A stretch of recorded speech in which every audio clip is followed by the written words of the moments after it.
Manager साहब, आपके bank से जो मैंने 50 लाख रुपए का होम लोन लिया है, 8.1% इंटरेस्ट रेट के हिसाब से 20 साल की जो मेरी किस्त बैठती है, वो बैठती है 42,134 रुपए।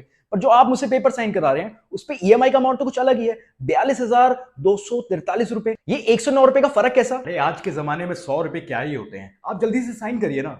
अरे वो सब तो ठीक है, पर मैनेजर साहब ये डिफरेंस है किस चीज का? अरे सर, आपने हमारे बैंक से 50 लाख रुपए का लोन लिया है, उसके अगेंस्ट हमने आपको एक लाइफ इंश्योरेंस पॉलिसी ली है, ये उसी का चार्ज है। पर मैनेजर साहब, मेरी खुद की एक टर्म इंश्योरेंस पॉलिसी है जिसका मैं हर साल प्रीमियम देता हूं, तो फिर मैं ये क्यों लूं?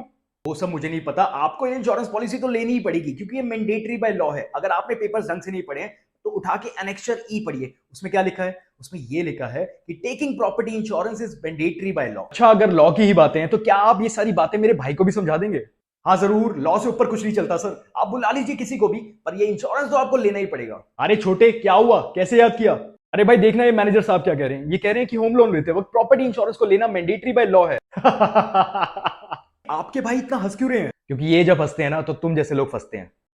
जिस लॉ की तुम बात कर रहे हो ना, उस लॉ में ये कहीं नहीं लिखा कि हमें ये इंश्योरेंस खरीदना मैंडेटरी है। और आईआरडीए और आरबीआई भी हमें कोई कंपल्शन नहीं देता। कस्टमर चाहे तो ये इंश्योरेंस को मना कर सकता है।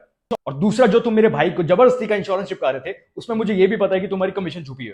दूसरा, मैं चाहूं ना तो आरबीआई के बैंकिंग ऑम्बड्समैन में मैं तुम्हारी कंप्लेंट भी कर सकता हूं, मिस गाइडिंग और मिस सेलिंग के चक्कर में। अरे सर प्लीज मुझे माफ कर दीजिए, मेरी नौकरी खतरे में आ जाएगी। आप जैसा बोलेंगे मैं वैसे ही करूंगा ना, पर ये कंप्लेंट प्लीज मत करिए मेरे खिलाफ। पर आप मुझे एक बात बताइए, आपको ये सब पता कैसे है?